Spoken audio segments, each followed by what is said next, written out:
All right, and we are back with another episode of Alumni on Air. I'm Dr. Jaleisha Hayes. I'm the Managing Director of Programs here, and I am a 2011 Memphis alum. And I have just been like starstruck and just completely just obsessed with our guest that we have here today, who is just going to share some amazing tidbits on just like doing the work and keeping the work forefront, but also making sure you're taking care of yourself while you do that. And so, before we jump into that, I want to make sure that I just really ground us again on what is Alumni on Air. So, Alumni on Air is an opportunity for our amazing alums, like this guest, to come in and share their stories about what they're doing to live out their vision of one day while still being here in Memphis. I would be remiss if I did not share a amazing shout out and all the love to my partner, All Good Things, and sometimes a little bit of crime and mischievousness, which is James Larkin. He's our director of alumni engagement and communications. So thank you, James, for doing all the things you do, especially uploading and just all the behind the scenes. Could do without you. So without any more time wasted, please tell us who you are. Okay, so I am Stephanie Sacco. I'm a 2016 alum, and I'm a kindergarten teacher at Idlewild Elementary. Oh my goodness. Okay, Yeah. so I grew up in Memphis and I went to Stoughton, but Idlewild was one of the schools that my mom, when we left the county, was trying to get me in, and Snowden was the one that we ended up with. But I've heard great things about Idlewild, and I had years ago, I coached a court member at Idlewild. I cannot remember that person's name now.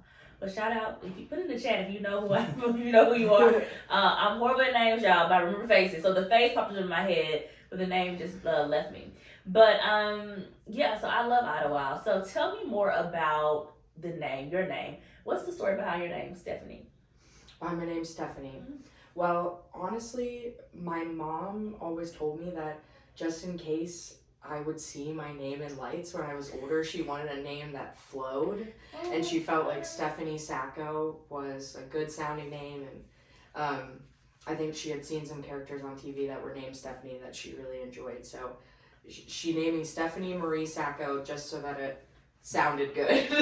Oh, Not that we'd ever expect my name to actually be in lights, but it does have a nice flow. it has a perfect look. Mom, shout out mom, visionary. Speak it. You spoke it. Now look at all of the great. That's amazing. Yeah. So that was really great. Really great forethought too. That was amazing. yeah. So where'd you grow up? I grew up in Virginia. I was born in West Virginia and moved to Kentucky for a little bit, and then was in Virginia by first grade. And I grew up in Richmond my whole time there. And then I went to college in Charlottesville in Virginia. And came to Memphis straight after college for Teach for America. So how did you even hear about the Teach for America application and all of that? So I came to teaching in general in kind of like a roundabout process because my goal in college really was to figure out how I could pay for law school. My ultimate dream was to become a lawyer. Right. And so as I kind of searched through my options, I realized I could do TFA and then hopefully try to get a scholarship after doing TFA to go to law school. So that was my original plan when I came, and I just wanted to go somewhere new in the country, away from home and everything. So Teach for America aligned with my vision, but also I thought it was just going to be for a short time and then I kind of move on to somewhere else.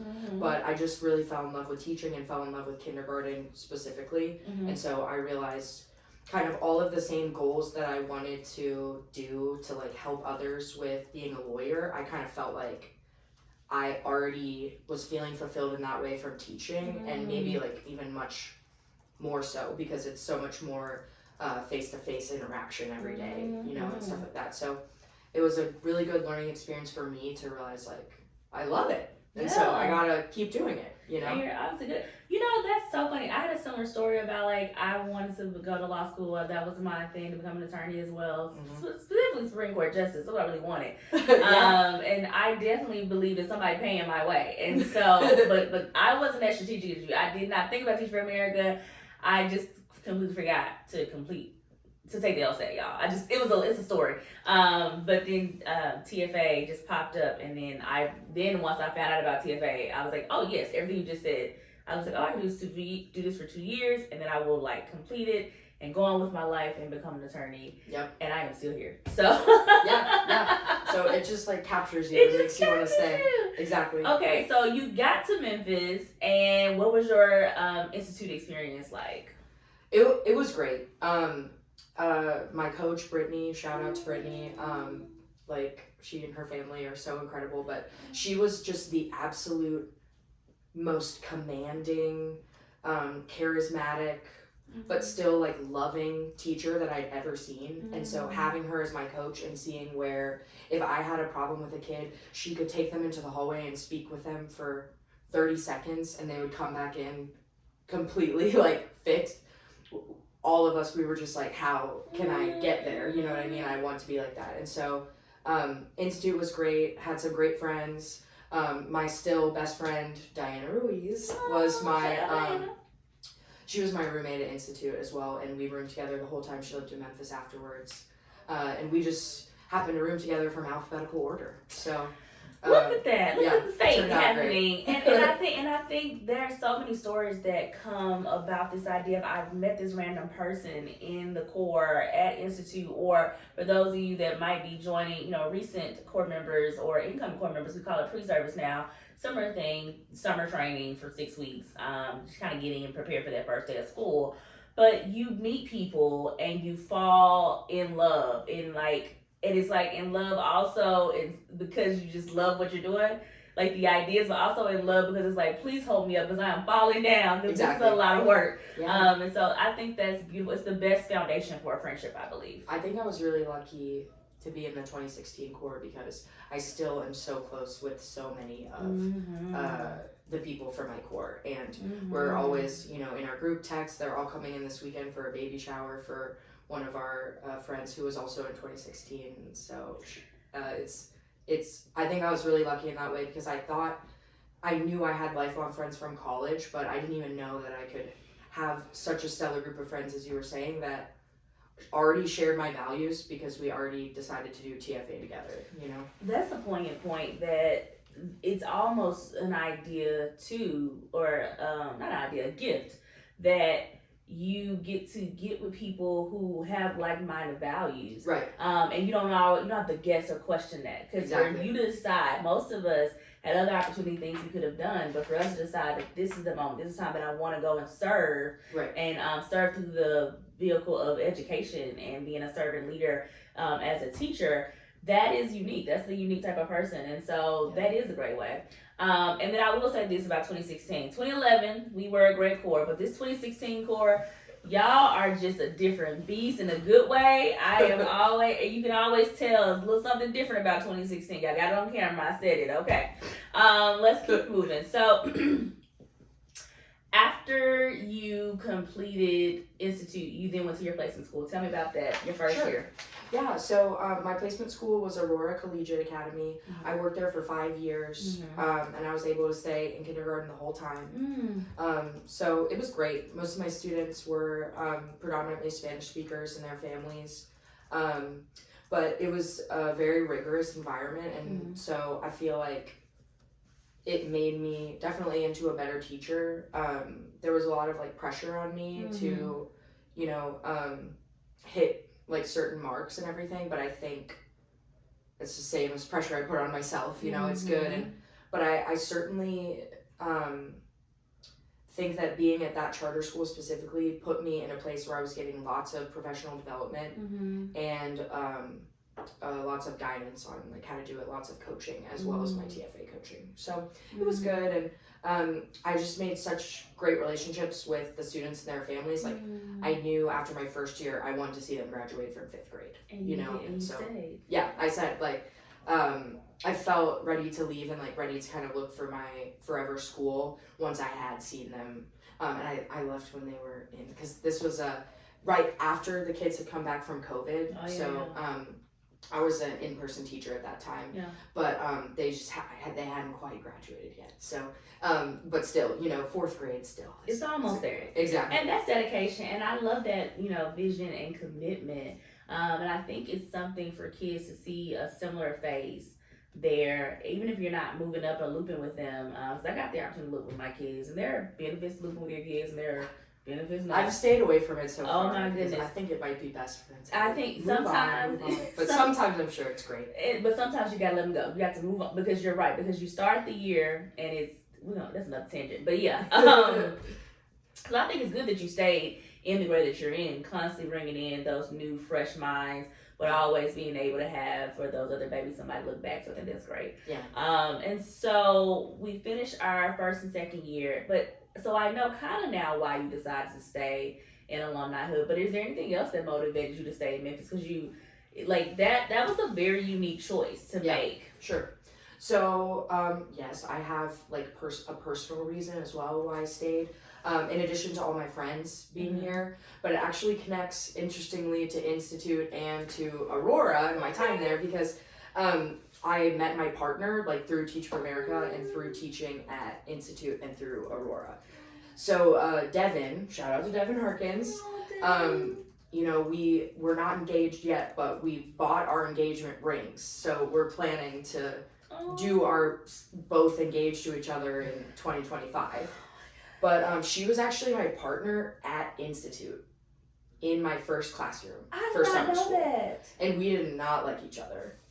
Oh, okay. Yeah. Not to, a lot of people know the story, so I feel like it's okay for me to say it. But I asked if we could kind of go every other week to lesson plan. And she was telling me in a nice way, like, no, I'm going to do it every week because I want to internalize it. Right. And I was like, okay, well, if you're going to do it every week, can I just copy your lesson plans every time? Can you just give them to me? And she was, you know, she's very values based in that way. Love that about her. But she said, no. Oh. And I was like, okay, all right. Okay. And so when we both found out we were going to be working at Aurora together for our first year and that we were both going to be the ELA kindergarten teachers, we were the only two. I think we both were kind of nervous about it. But I think it was our like fourth year.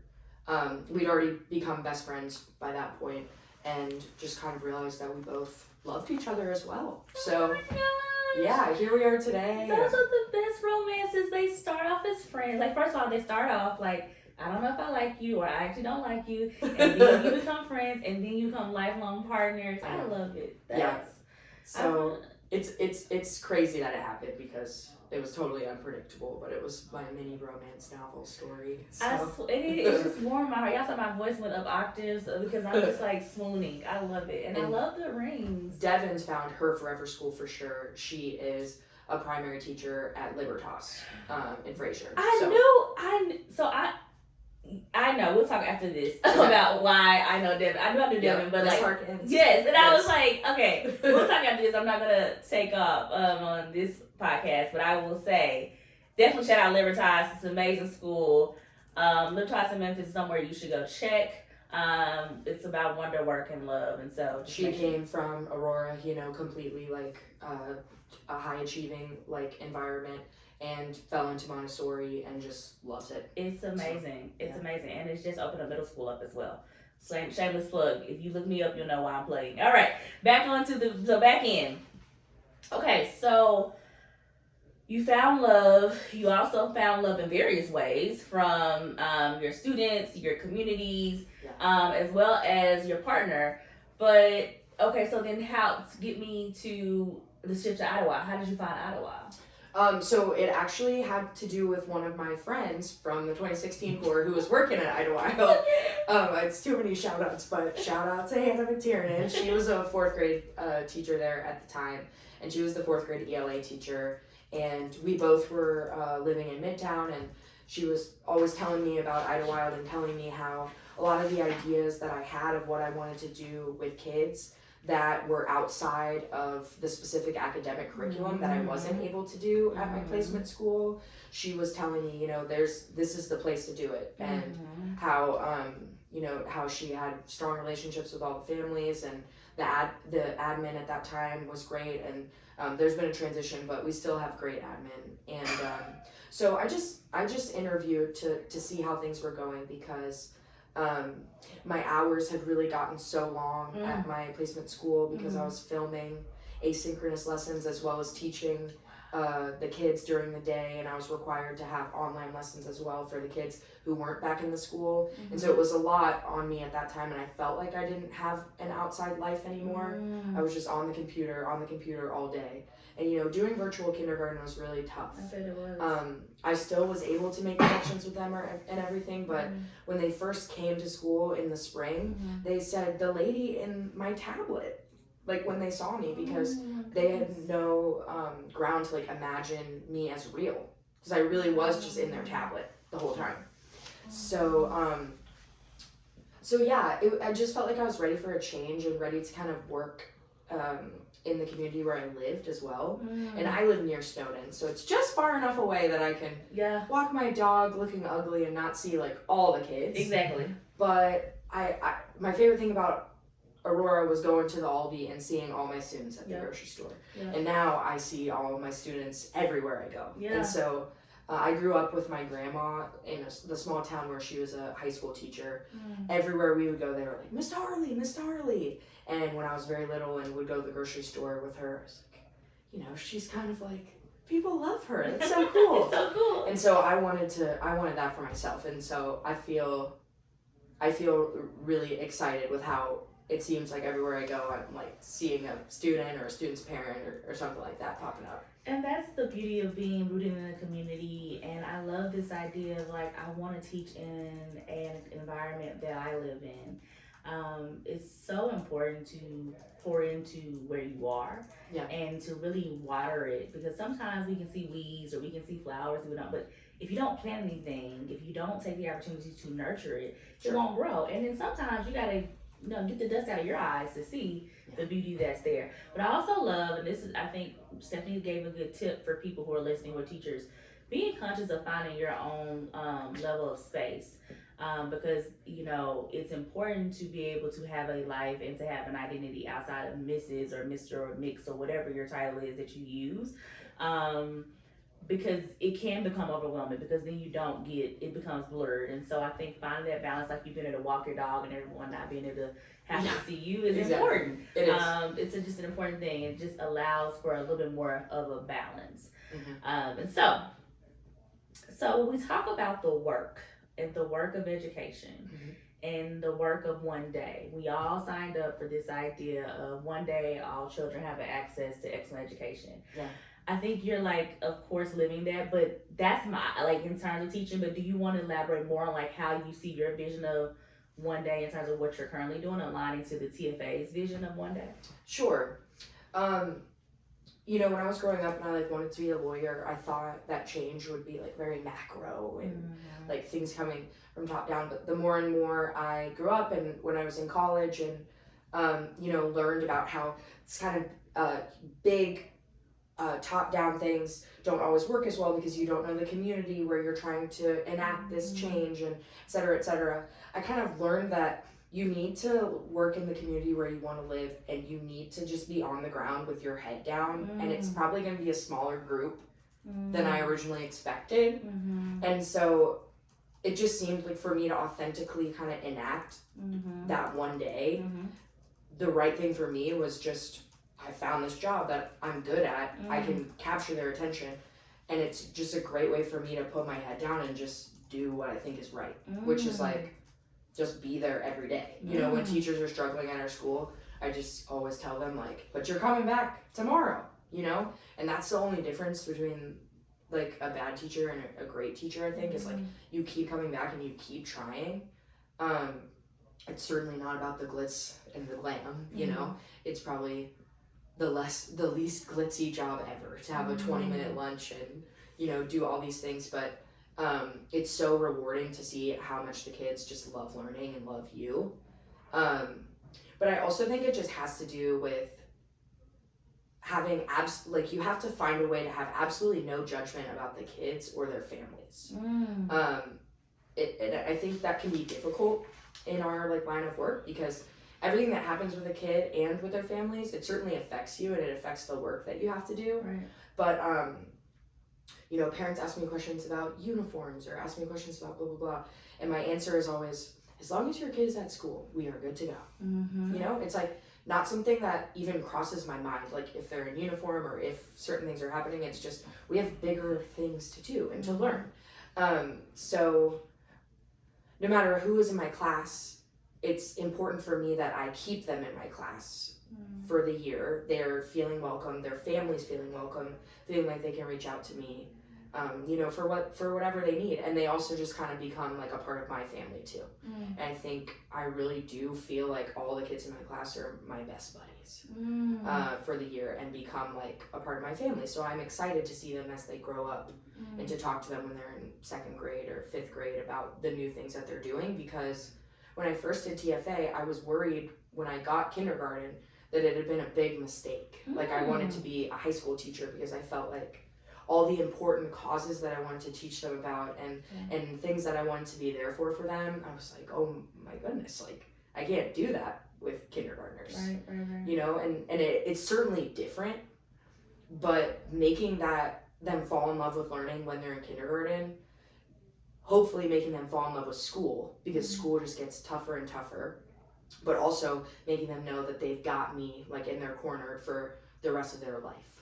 You know, so I think that was an important aspect of it to me, is to say like, even though you're leaving me to go to 1st grade and to go on, I'm still here, you know, and you still can always reach out to me for anything, you know, so, but yeah, so that's kind of how I feel about that. I just think all of that was beautiful, and I love that idea of family because I can see it when you're speaking and when you're talking about it. I believe you. I know that you see them as your family. Thank you. And I believe they see you as their family. And I think in real life, family is not always necessarily with you or even the people you're born with. Right. It is the actions of people showing up for you. And that doesn't always mean in person, but it's the way in which they show you and instilling you ideas that you can then lean back on and go back to. And if ever you're in trouble, can come back to them. So I think that's probably what you provide for your students. Well, thank you. I appreciate that. I love that. Well, I definitely want to talk about your awards, because if you didn't know, this is Mom, you called it. Superstar, name in lights. Every time I open up a news feed or something, this amazing individual is on the news feed in education. Like, so can you share with us the public the awards you've gotten and what they mean to you? Sure. You know, it's been crazy. I really feel like I'm a humble gal and I'm not looking for my name to be in lights or anything. So, it's been kind of a whirlwind for me, but I'm so appreciative of it as well, because I know like so often teachers aren't recognized. So to be recognized like this has just been great. Right. But I was the WREG Educator of the Month. And then I was the Educator of Excellence last year for one of them for New Memphis. And then this year I just won, I was one of the 20 Early Educators of the Year for Tennesseans for Quality Early Education, which is another like nonprofit. So it was really cool, and I got to do $1,000 shopping spree at the Lakeshore store in Nashville, which is incredible. The kids are living their best life with all the cool stuff I bought, and you know, I got some personal money from winning those things and everything, but it was also just really cool to show the kids that they were on the news. They had news cameras come in the classroom to surprise me, which was just the craziest thing ever. I was like about to, you know, start morning meeting and get going, and I like saw all of these cameras in my doorway and heard like Celebration, the song playing, and I was just, it was kind of shocking. But they were all the kids were so excited, you know, and the next day I was able to show them on the news. You know, I was like, y'all were on the news yesterday. So so it was really cool. But I feel like I've just had such a supportive community of family and parents and grandparents and, you know, all caregivers who have just kind of been giving me like my flowers, which has been really great. And so I'm really appreciative to all of them for kind of like bragging on things that they think are going well in the classroom and stuff like that, and kind of putting me out there. So it's been cool and well deserved. And I think Well, that thank that's something that we don't take a moment in sitting in is the value of giving people their flowers while they're here. I think everybody deserves to have somebody acknowledge them, and it's the Certainly. small acknowledgments or the large acknowledgments, and in between. But it shouldn't just be your birthday. It shouldn't Right. just be a holiday. It should just be, let's just be kind. And Teaching can be lonely. It can be, yeah. Certainly from an adult perspective. Mhm. Personally, I don't feel lonely because I feel like I've got my buddies there all the time. Mhm. But there aren't always a lot of adults telling you that you're doing a good job. It's not. And so it's hard to keep your confidence going. And I still doubt myself all the time. Mm. And so, or worry I'm not doing enough or I'm behind on my math lesson or something like that. So I agree with you. Like having those acknowledgments is so important. But I would say I think a lot of the reasons that parents were so excited and feeling excited is because once I got to Idlewild, I taught first grade there when I first came, just for a little bit, and then was able to move back to kindergarten as soon as I could. I was like begging to get back. But it was definitely good to be a first grade teacher because I feel like it made me a better kindergarten teacher to know what's coming next. But once I got to kindergarten at Idlewild, Devin kind of helped me come up with the idea to have a Stax themed classroom of Stax records. And so each week we learn about a different Stax artist. I've have a really big record collection now of Stax records, so I can bring a different one in every week. A different kid helps me put the record on in the morning when they come in. And, all of our classroom, we have posters and postcards and things of Stax artists. And for about 15 minutes every day, I teach them some history of the artist and Stax. So we have a song by that artist every day. That's our song of the day. And then I'll show them some interviews or some live performances of them and things like that. So I was always searching for a way to make it so that everything that we were learning about in the classroom was about people of color. Everything that we were learning about in the classroom was about Memphis. Everything that we were learning about in the classroom wasn't kind of the same old stuff, because it's a constant thing that we were told in Teach for America too. Don't wait to teach about Latinx history for Hispanic heritage. Don't wait to teach about Black history for Black History Month.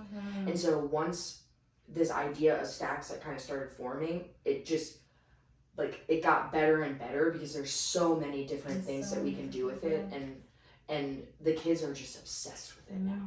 And I think the parents are excited because they see their kids, when they drive past Beale Street, the kids are, BB King, oh my gosh, BB King. And he wasn't Stax, but we start before Stax. We learn a little bit about Sun Studios and a little bit about chess and BB King and the blues. And last year at this year at Cooper Young Fest, for example, Carla Thomas played, and I posted on my class dojo to the parents last year and this year, and it's she's playing a live show. If you guys can be there, this is gonna be incredible. And there was at least 10 students or former students who were there during the show and just running up to me and were so excited to see her live, and I was too. It was my first time seeing her, and I didn't know anything about Stax before I came to Memphis. Oh, wow. But, the Staple Singers, marched with Martin Luther King Jr. Isaac Hayes was best buddies with Martin Luther King Jr. and stopped writing happy songs after his death. And so it's also a lens for us to examine history of Memphis and civil rights in general in an age-appropriate way. But it's also why I'm saying, you can come back to me later. Because if you keep growing and keep caring about this and want to actually talk about older kids stuff about this later, I'm here. I'm ready to talk to you about it. I love talking about it. Even if now we're saying, that wasn't fair, But it's much deeper and there's so much more we can talk about. And so it's been really cool. We go on a field trip to Stax each year, and we've been able to come here on that field trip to go to WIXR. So some of the kids have gotten to talk on the radio and do stuff like that. So, we've had family concerts in the classroom where different family members and friends play their instruments and sing songs for the kids. Goodness, yeah.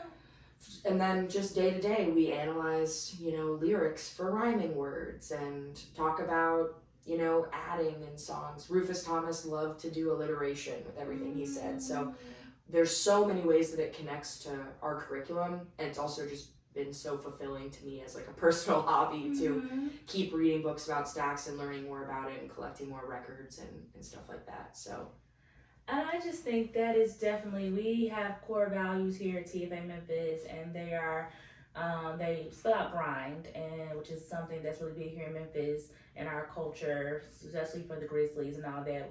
It's the saying we have is that we grind here in Memphis, and so Teach for America's culture also modeled that. And so, but our grind it honors the G in grind is grow together, the R in grind is rooted in Memphis, the I is insist on excellence, the N is never give up, and the D is dream big. And I just want to say, if I could give another award, it would be you get the grind award, because that is what you're doing right now. You are pulling all of those elements for your students together with this stacks, with the theme of stacks, and pulling all those pieces together. And so definitely Rooted in Memphis is one of the ones that I just is near and dear to my heart, and you were 100% doing that. So we are at the part of our podcast where we kind of get to the point where we say, okay, now you owe something, which is you have to pay it forward. So let's go ahead and discuss what would your advice be to incoming core members? So my first piece of advice is don't ever feel like you're going to get to a point where you just feel like you've got it all, even though now I've been working with the same curriculum for a certain number of years, and this is my 9th year, and planning to keep going, I still have so many questions and things to learn, and I'm always thinking about, I want to change this, I want to do that next year. So I think one thing I really needed to know at the beginning was calm down, and it's a long process. Of course, you probably love the kids and don't want to calm down. You want to fix everything right away. And so putting in those long hours at the beginning, of course, is important because you want to do whatever you can to be as good as you can at the beginning. But also to just pace yourself, which people always tell me to slow down. And I'm like, okay. So I understand, but it's like, okay. But I would also just say, I was really lucky to have 2 great coaches. ZB Davis was my first year coach, and JB Kennedy was my second year coach. When I was talking to ZB about why I was worried about getting kindergarten, she told me that the early childhood is one of the most intellectually rigorous tasks you can have, because there's so much outside research and knowledge that you have to have, because the kids aren't able to tell you at all what's going on in their brain. They're not able to tell you at all why they're doing X, Y, Z. You have to have all this background knowledge to understand it. And there's always new research coming out about things, and I really wanted a job where I felt like I was gonna continue to be challenged and continue to grow. And I didn't want to feel like I was a babysitter. Of course, now, having done this for such a long time and seeing the difficulty of keeping a rigorous but loving environment in kindergarten, I could argue, with older kid teachers and say, we always say they're equally difficult, but I have dreams maybe eventually to even move lower and do more play-based learning with 3-year-olds and 4-year-olds, and a lot of that comes from the work Devin's been doing at her school, because her classroom is ages 3 to 5. And so I think I would just also give the advice to say, try different elements of education and different ages, but remember that if you want to keep being challenged and show off your smarts, this actually is a great place to do it, because there's so much to learn, whether you care about brain functions or how social things are kind of shaping what kids are doing in the class, or I'm becoming a stacks historian now from these things that are happening, but I also, even for the literacy conference that was at Crosstown this year, Mm-hmm.